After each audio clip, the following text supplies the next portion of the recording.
우리 다 같이 묵상 기도하며 예배를 준비하시겠습니다.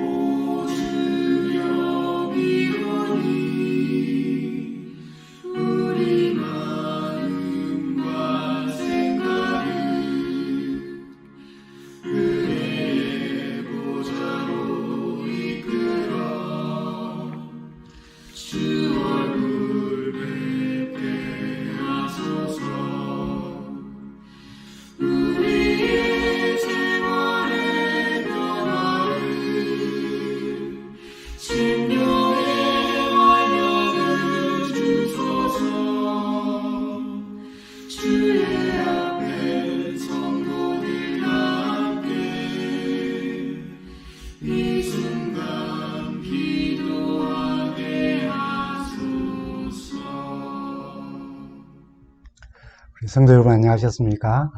참 좋은 또 안식일을 우리가 맞았습니다. 오늘은 이 아리조나의 더위를 생각하면서 주님의 땀을 기억합니다 라고 하는 그런 제목으로 말씀을 드립니다.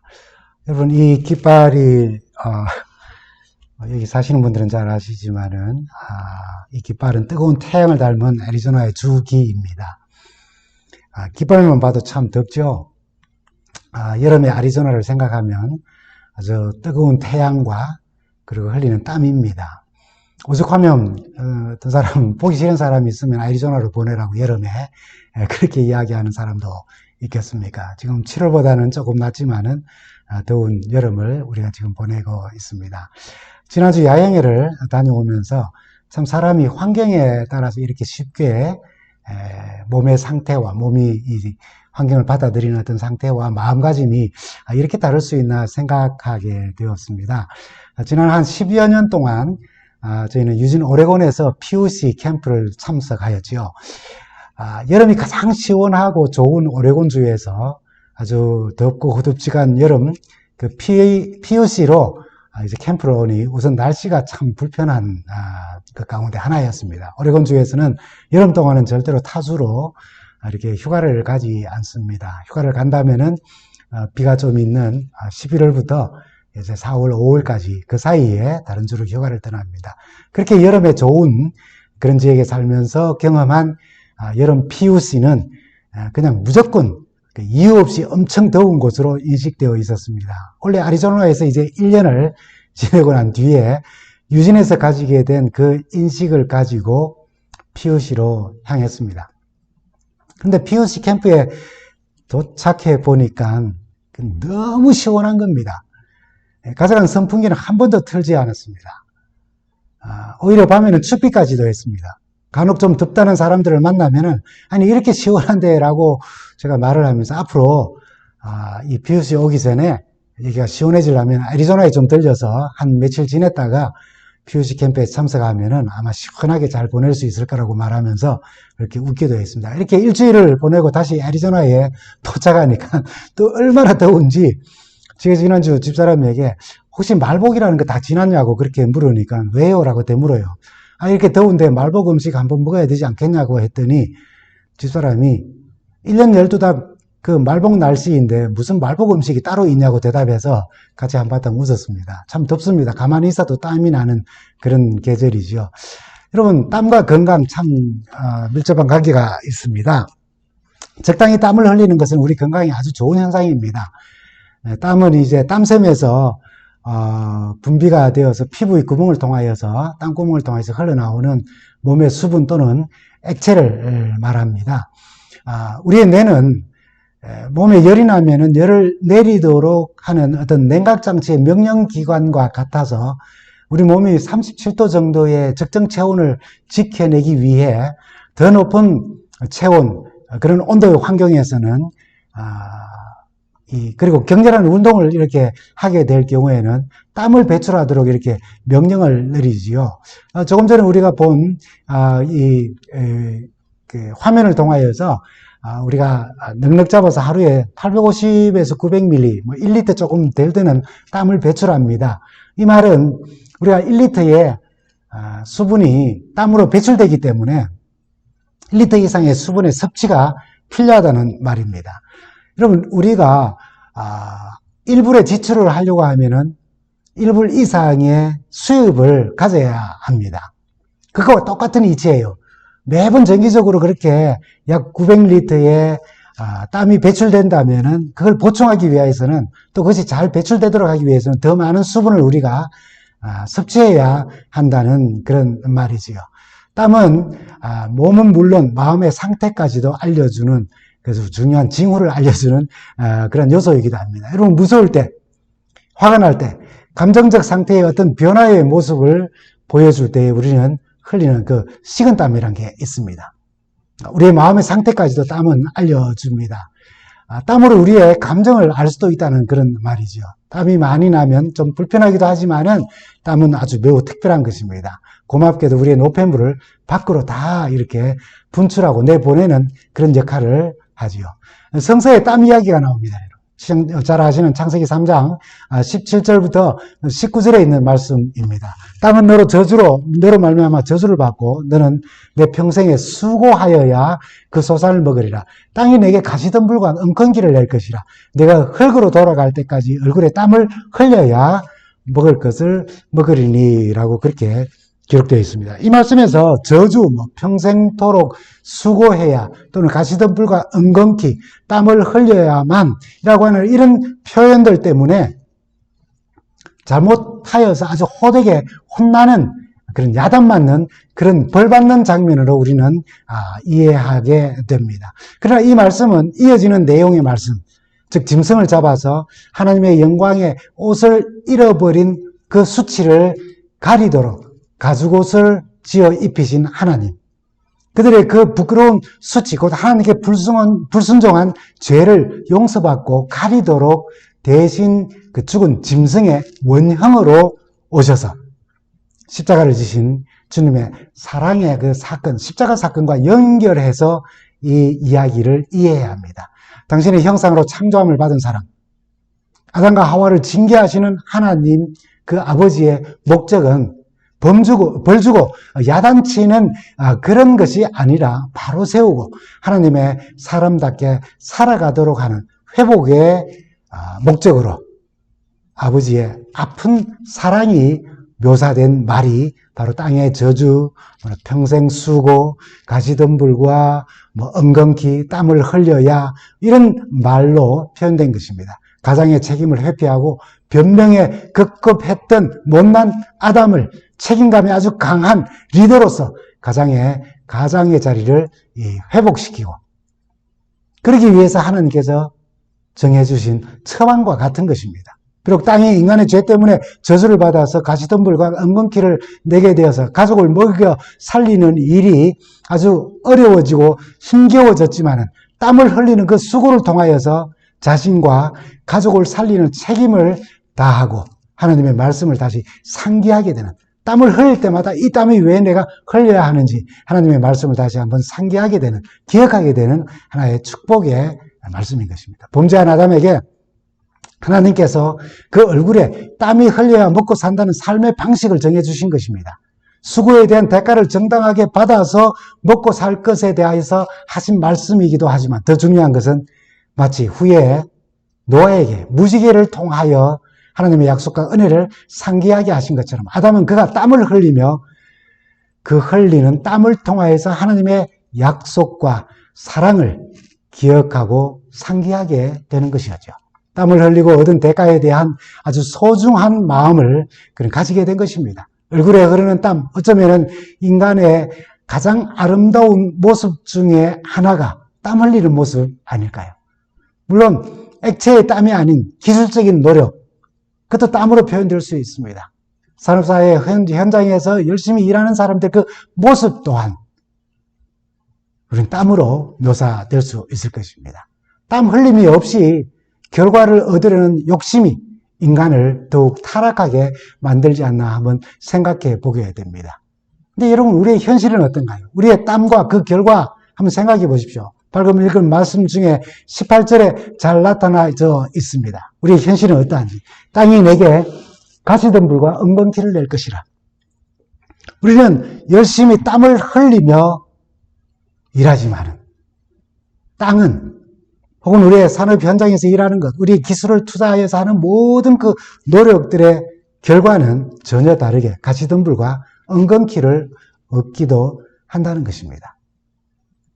그럼 죄의 결과로 얻은 땀은 하나님을 잊지 않고 우리 자신을 살피게 하는 축복이기도 하지만은 땀의 대가로 가시덤불과 엉겅퀴가 언급된 것은 이 죄악된 세상은 그 죄의 결과로 인하여서 땀을 흘린 만큼 결과를 얻을 수 없다는 사실을 이야기하는 내용입니다. 가시덤불과 엉겅퀴가 열매를 대신함으로 인간의 수고에 따른 만큼 정직한 수확을 우리가 얻지 못할 것을 의미하는 거죠. 선한 마음으로 착하게 살면서 열심히 땀 흘리며 다 하지만, 노력을 다 하지만 소득을 얻지 못하거나 땀 흘려 세운 사업이 그냥 한순간에 무너지는, 또 사기를 당하거나 여러 가지 어려운 여건들을 맞아서 그런 쓰라린 경험을 하는 경우가 참 허다합니다. 이 세상의 여러 분야에서 구조적으로 또는 사람이 제도적 때로는 의도적으로 땀을 흘리는 만큼 정직한 대가를 얻거나 인정받을 수 없도록 사람이 의도적으로 만들기도 합니다. 그런 제도들을. 성서시대의 농경사회에서 땀 흘린 대가가 엉겅퀴와 가시덤불로 나타난다는 말은 지금 농사를 짓는 분들 이외에 기술로 또는 산업 현장에서 또 시원한 실내에서 열심히 자신들이 가지고 있는 기능을 쏟는 그 모든 일들도 그대로 적용되어집니다. 땀은 꼭 액체로만 흘려야 한다는 것이 아니라 그런 여러 가지 환경 속에 액체로 흘리는 땀이 아닐지라도 기술과 산업 현장에서 또 실내의 시원한 곳에서 자신의 시간과 모든 것을 투자하고 노력하는 그 수고들, 그것에도 적용되며 그렇게 열심히 일하고 봉사하지만은 거기서도 엉겅퀴와 가시덤불을 얻게 된다는 것은 아마 그런 노력과 수고에 대하여 충분하지 않는 보수의 의미로 우리를 이해할 수도 있을 것입니다. 하나님은 당신의 백성들에게 신명기 25장 13절에 너는 주머니에 갖지 않는 두 종류의 추를 가지고 다니지 말라 그랬어요. 무거운 추를 사용하여서 자기에게 유익되게 할 때도 있고 가벼운 추를 사용하여서 또 자기에게 유익되게 하는, 타인에게 유익이 되지 않는 혹은 정직하게 하나의 공정한 추만 가지고 다니는 것이 아니라 서로 다른 추를, 무게가 다른 추를 들고 다녀서 자기에게 유익되는 추를 사용하는 그런 일을 하지 말라고 하셨지만은 그리스도인 간의 경제활동 안에서도 노력하는 만큼 다 정직하게 대가가 돌아오는 것도 아님을 우리는 경험을 통해서 알고 있습니다. 그래서 전도서 2장 21절은 우리에게 이렇게 말씀합니다.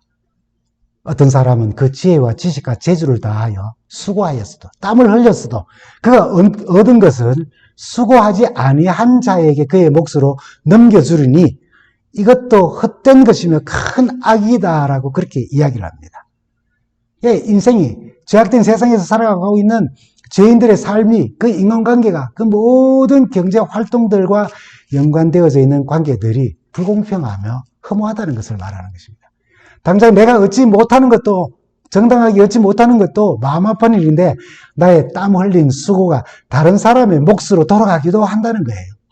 이런 불공정한 세상을 바로잡기 위해 제도를 개선하고 시위도 하고 또 법적으로 문제를 해결하기 위해서 노력도 하고 사회제도를 개혁하기 위해서 우리는 많이 애쓰고 또 헌신합니다. 필요한 일입니다. 그리고 또한 우리 주님은 더욱 의미 있는 수고를 하며 땀을 흘리라고 또한 우리에게 덧붙여 이렇게 권고해 주십니다. 요한복음 6장 27절에 있는 말씀입니다. 썩는 양식을 위하여 일하지 말고 영생하도록 있는 양식을 위하여 하라. 이 양식은 인자가 너희에게 주리니라고 했어요. 여러분, 식물, 곧 먹고 살기 위해 가족을 또 부양하기 위해 또 건강을 위하여 운동을 하며 땀을 흘리는 것도 꼭 필요한 일이며 유익한 일이고 꼭 해야 할 일입니다. 그러나 우리 자신이 영생하도록 주께서 주시는 양식을 얻기 위해 땀을 흘리는 수고 또한 우리에게 정말 필요하다는 것이죠. 지난주 나눈 말씀처럼 성서 말씀을 가까이 하고 읽고 주야로 묵상하는 일에 땀 흘리듯 우리가 수고해야 한다는 것입니다. 그리고 우리 사랑하는 가족과 친지와 이웃의 한 영혼을 우리가 구원하기 위하여 쏟는 수고와 흘리는 땀으로 더욱 소중하며 영원하고 영생하는 양식을 또한 나누는 일 또한 정말 중요하며 우리가 흘려야 할 땀 가운데 하나라는 것입니다. 우리 인생사는 특히 경제활동에 대해 땀 흘리는 만큼 결과를 얻지 못하고 또 상당 부분 가시와 은검키를 얻습니다. 그러나 사람이 땀을 흘려도 땅이 가시와 은근키를 낼 것이라는 이 원리는 영적인 원리에도 적용이 된다는 것입니다. 수익을 얻는 일만이 아니라 영혼을 구원하는 일에도 얼마나 우리가 노력을 많이 하고 수고하고 땀을 흘리지만은 그 정직한 결과를 우리가 얻지 못해요. 영혼 구원에 얼마나 많은 가시와 은근키들이 있습니까? 동부에서 목회할 때에 한 주간 침식을 제공하며 음식과 생활 습관을 고치는 뉴스타트 프로그램을 하면서 결과적으로는 치료자이신 하나님을 만나게 하는 그 프로그램을 운영하며 참 좋은 사람을 만났습니다. 많은 재정적 지원과 또 이렇게 말로 다 표현할 수 없는 참 많은 그런 지원을 해줬어요. 근데 그분들이 골프를 치는 분들인데 제게 하루는 전화를 해서 자신들이 치는 골프 그룹에 저를 초청을 하였습니다. 이렇게 저렇게 하여 골프도 잘 모르는 사람을 거기에 데리고 가서 여기가 사람들이 제일 많이 모이는 곳이니까 목사님은 이곳에서 사람 만나는 일 하면 좋다고 그렇게 이야기하며 저를 데리고 왔어요. 굉장히 긴장되었습니다. 근데 그분들이 저를 잘 배려해서 그 나머지 세 분이 그 가방에다가 공을 얼마나 많이 준비해 왔는지 다 이렇게 지금 생각하니 그게 이제 스크래치 난 볼들이었어요. 그래서 제가 치고 공이 어디로 나가는지 알지도 못하면 그냥 앞으로 쭉 같이 나가자고 해서 자신들이 있는 그 공, 그 위치 옆에서 저보고 다시 치도록 하면서 공을 주스러 다니지도 않고 찾지도 않고 그냥 한번 치면은 그냥 앞으로만 계속 나가는, 그래서 다른 저에게 그 피해를 주지 않도록 하는 그런 배려를 해 주었어요. 근데 어느 홀을 지나니까 먼저 지나간 그분들의 친구들의 그룹들이 어긋나 이렇게 마주 오면서 만났어요. 그래서 서로 인사를 하고 이렇게 농담도 하고 하면서 이제 지나갔는데 그 다음 홀에 가니까 저기 그 그린이라고 하죠. 그 그린의 깃발 밑에 뭐가 있는데 저는 그걸 알지도 못했습니다. 근데 그분이 제게 이야기하는 거죠. 반짝거리는 게 뭔지 아냐고. 잘 모른다니까 가보면 안다고. 가보니까 그 그린 그 깃발 옆에 맥주 한 캔이 딱 이렇게 들어 있는 겁니다. 친구들이 이분이 교회를 나가기 시작했다는 것과 술을 조금씩 이제 멀리하며 술 친구들과도 좀 덜 만나는다는 그런 사실 때문에 이제 그렇게 이제 유혹을 하는 것입니다. 네가 무슨 교회를 나가냐고. 이분이 통이 아주 커요. 굉장히 커서 술도 아주 굉장히 잘 마시는 분이었습니다. 근데 그 다음 홀에 갔더니 또 반짝거리는 게 있는 겁니다. 맥주 한 통이 여기에 떠져 있어요. 그 다음 홀에 가도 또 그래요. 그 다음 홀에 가도 또 그런 겁니다. 근데 이분이 아무 말도 하지 않고 그 맥주 캔을 쓰레기통에 버리는 겁니다. 제가 굉장히 큰 감동을 받았습니다. 근데 그것이 2홀, 3홀 계속되면서 맥주 한 캔씩 거기에 계속 놓여 있으니까 드디어 말로 반응을 하기 시작했어요. 내가 이걸 설교 단상에서 하기는 좀 어렵습니다. 어쨌든 에이 하면서 아기들 이렇게 이야기를 했습니다. 아기의 다른 말입니다. 그러더니 저를 뜩 보더니 목사님 죄송합니다. 그러더니 그 맥주캔을 칙 뜯어가지고 벌컥 이렇게 마셨습니다. 영혼을 구원하는 일에 외부로부터 오는 은근키와 또 가시덤불이 있는 것 같은데 그분들은 은근키다 가시덤불이라 그렇게 이야기하는 것이 아닙니다. 또 내 속에도 나를 과거로 이끄는 가시덤불과 은근키들이 있는 것입니다. 그런 방해가 있는 거예요. 그러나 여러분 우리가 정말로 기억해야 할 것은 우리가 땀을 흘린 일에 가시덤불과 은근키를 얻을지라도 오늘 말씀의 제목처럼 예수님이 나를 위해 흘리신 땀을 잊지 않는 것입니다. 본문 말씀입니다. 누가복음 22장 우리 39절과 44절에 보면 예수께서 나가서 습관을 따라 감람산에 가시며 예수께서 힘쓰고 애써 더욱 간절히 기도하시니 땀이 땅에 떨어지는 핏방울 같이 되더라. 그렇게 했습니다. 이 말씀의 배경은 십자가를 눈앞에 두시고 기도하시던 감람산입니다. 39절 앞부분에 아까 읽었던 그 부분을 보면 예수께서 습관을 따라 감람산으로 가셔서 기도하셨다 그랬어요. 이 기록을 통해서 주께서 즐겨 찾아가셔서 기도하시던 장소 중에 하나가 바로 감람산이었다는 사실을 알 수 있습니다. 근데 마태와 마가는 마태복음 26장과 마가복음 14장에 겟세마네라고 그렇게 기록을 합니다. 이 겟세마네라고 하는 것은 감람산과 연관이 되어져 있습니다. 그 의미가. 겟세마네의 뜻은 아람어로 올리브 앞찾기 또는 기름틀이라고 하는 compressor of olive라고 하는 그런 뜻입니다. 올리브 나무가 많이 있는 지역, 그 산이니까 올리브 산이라고 이야기했고, 그곳에서 앞찾기로 기름을 짜기 때문에 겟세마네라고 그렇게 부른 것입니다. 둘 다 같은 말이에요. 똑같은 단어를 쓰지 않았지만 의미는 똑같은 곳입니다. 여러분, 한 장소에 대해서 두 이름은 다르고 의미는 같아요. 예수님의 지상 최후의 기도를 드린 곳이 기름 짜내는 틀이라는 의미를 가진 겟세마네라는 사실은 예수님의 고난을 알려주는 상징이기도 합니다. 예수님은 가룟 유다가 배반한 날 밤에 이 동산을 찾아가셨습니다. 그의 어깨를 짓누르는 그 무거운 짐이 무엇인가를 우리는 가늠해 볼 수 있어요. 제자 중 하나에게 배반을 당하시고 나머지 제자들은 다 도망가 버릴 것을 아시고 인류를 위한 또한 죄짐을 지시는 그의 심정이 그대로 표현한 기름 짜내는 틀이라는 이 겟세마네에서 그분 자신이 기름틀 속에 들어가 있는 모습으로 상상할 수 있도록 그 겟세마네에서 기도를 하신 것입니다. 이런 의미에서 겟세마네라고 하는 이 지역 이름은 이 지명을 생각만 해도 우리의 마음에 큰 울림을 줍니다. 다른 제자들의 기록과는 달리 의사인 누가가 주님께서 이곳저곳 끌려다니시면서 당하신 수치와 고난 이전에 이미 올리브 열매를 압착하여 짓눌러 으깨고 빠뜨려서 기름을 내는 겟세마네의 고난에 대해 땀이 땅에 떨어지는 핏방울 같이 되었다고 그렇게 기록을 하는 것입니다. 올리브 열매를 쥐어짜서 기름을 내는 것처럼 주님은 우리의 죄에 짓눌려 땀이 핏방울이 되도록 흘리시며 그곳에서 하나님께 간구하신 것입니다. 물론 누가는 의사로서 이 현상을 설명하지는 않습니다. 그러나 이 표현이 누가의 그때 당시 2000년 전에 이 표현이 의미심장한 것은 지금 의학적으로 피땀을 흘린다는 말을 할 때 혈한증이라고 하는 그런 단어로 의학적 소개가 되어져 있다는 사실입니다. 미국 의학협회 잡지에 이렇게 말한다고 해요. 피땀 혹은 혈한증이라고 하는 것은 매우 드문 현상이긴 하지만 감정이 몹시 고조된 상태에서 발생할 수 있다. 그것은 혈액이 땀샘으로 흘러 들어가면은 그런 현상이 일어난다는 것입니다. 땀이 핏방울이 됐다는 것은 의학적으로 혈란증이라고 불리는 상태입니다.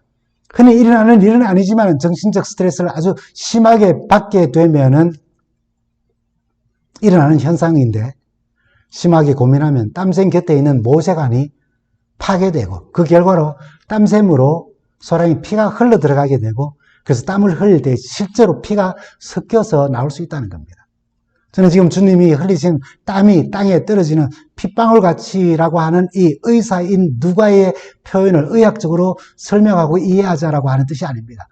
그것이 사실 여부를 떠나서 그냥 땀이 핏방울처럼 흘렀다는 그 사실 자체가 얼마나 큰 고난 가운데 있었던 것인지를 우리 예수를 다시 한번 생각해보고 그분이 흘리신 땀이 어떤 땀인지를 한번 생각해보자는 것입니다. 사실 여부를 떠나서 그만큼 간절하였고 기름틀에 자신을 넣어 우리의 죄로 압착당하신 고난을 더 잘 이해하기를 원하는 마음에서 이 말씀을 다시 한번 드리는 것입니다. 흔히 우리도 우리의 수고와 노력이 한계를 벗어날 정도까지 갈 때에 우리는 내가 피땀 흘려서 이룬 것인데 라고 하는 그런 표현을 하지 않습니까? 일반적으로 공포영화를 보거나 밤길을 가다가 갑자기 도둑고양이가 내 앞으로 확 뛰쳐나오면은 놀라서 얼굴이 창백해집니다. 공포를 느끼거나 긴장하고 무서워지거나 급격한 스트레스를 받게 되면 얼굴이 창백해지는 이유가 있죠. 그 상황에서 피를 공급하는 얼굴 혈관들이 순식간에 오그라들어서 피가 그렇게 몰리지 않는 것입니다. 얼굴로. 얼굴에 혈관이 오그라들면은 혈액이 평소보다 적게 흐르게 되기 때문에 얼굴은 창백해 보이는 것이죠. 인간의 죄짐에 짓눌려 죄악의 공포와 마음에 심한 고통을 당하시는 심히 고민하고 계신 우리 주님을 생각해 보십시오. 그 심한 고민 가운데서 창백한 얼굴을 우리는 상상할 수 있습니다. 그러나 피가 잘 통하지 않을 만큼 웅크러든 혈관이었을지라도 오히려 그 얼굴에서 흘리는 땀이 핏방울처럼 흘러내렸다는 것입니다. 아리조나에서 가만히 있어도 흐르는 땀 때문에 예수님의 땀, 피같이 흐르는 땀을 다시 한번 생각하게 되었습니다. 누구를 위하여 땀을 핏방울처럼 흘리시며 기도하셨을까요? 얼마나 애써 간절히 기도하셨으면 땀이 핏방울처럼이라는 표현으로 의사 누가는 기록하였을까요? 하나님과 본체이시면서도 이를 내려놓으시고 육신의 몸을 입으시고 오신 이 주님께서 누구를 위하여 땀이 땅에 떨어지는 핏방울같이 되도록 간구하셨습니까? 하나님을 불순종하며 의도적으로 하나님을 떠나는 당신의 백성들이었습니다. 당신을 십자가에 못 박으라고 외치는 당신의 선택한 민족 이스라엘 백성들이었습니다. 위기에 대해 도망가버린 모든 제자들을 위하여서 곧 당신을 부인할 사랑하는 제자 베드로를 위하여서 은30의 주님을 팔아넘기고 거짓된 입맞춤으로 그 밤에 체포할 이가 누구인지를 알려주기 위하여서 앞장서서 당당하게 예수께 다가오는 가롯 유다를 위하여 그들의 구원을 위해 땀이 떨어지는 핏방울이 되도록 간절히 기도하신 것입니다. 또한 오늘 우리를 위하여 하나님과의 사이에 가로막힌 죄의 담을 허물기 위하여 깨우침을 얻어 뛰쳐나온 애굽과 소돔과 고모라를 향해서 다시 돌아가는 우리를 위하여 우리의 일상의 삶 속에 그 현실 속에서는 마치 골프장에서 매 홀마다 맥주캔을 넣고 과거로 돌아오라는 친구들의 유혹에 어쩔 수 없이 굴복하는 우리의 연약한 믿음을 위해 땀이 핏방울처럼 흐르도록 간절하게 우리를 위해서 간구하신 것입니다. 이 주님은 참 좋으신 우리 하나님이십니다. 이런 우리를 장차 데리고 새하늘 새 땅으로 데려가시기 위해 땀이 핏방울이 되도록 기도하신 것을 기억하게 되기를 간절히 바랍니다. 주님이 흘리신 그 피의 땀방울 속에는 나를 위한 땀의 그 몫이 있다는 사실을 여러분 꼭 기억하십시오. 겟세마네 동산의 광경을 생각해 보십시오. 날씨에 대해서 말하고 있지 않지만은 사람들이 앉아서 불을 쬐고 예수님의 재판 과정을 구경하였다고 했어요. 그렇게 추운 밤에 주님은 겟세마네 동산에서 땀을 흘리시되 그 땀이 떨어지는 핏방울같이 되었다고 그렇게 간절히 기도하고 계셨음을 말하고 있습니다. 지금 우리가 다시 살게 된 주님의 사랑을 가볍게 여기지 말고요. 세상에서 그리스도인의 모습을 잃어버리고 함부로 행동하지 말고 성령의 음성을 들을 때에 마음을 강팍하게 하지 않게 되기를 바랍니다. 그리스도께서 겟세마네 기름털에 압착되신 것은 바로 우리를 위함이었다는 사실을 잊지 않게 되기를 간절히 바랍니다. 그분의 마음이 아팠고 고통스러웠고 비통하며 땀이 핏방울같이 떨어졌습니다. 이 더운 여름을 지나며 우리가 흘리는 땀을 씻을 때마다 우리가 예수 그리스도의 이 고귀한 땀과 피로 다시 살게 된 사람들이라는 사실을 기억하면 참 좋겠습니다. 주님의 피와 땀이 헛되지 않도록 나를 위해 땀이 핏방울이 되도록 간구하신 주님의 사랑을 잊지 않고 또 그 사랑을 나누며 살다가 다시 오시는 우리 주님을 뵙는 우리 모두가 되기를 간절히 바랍니다.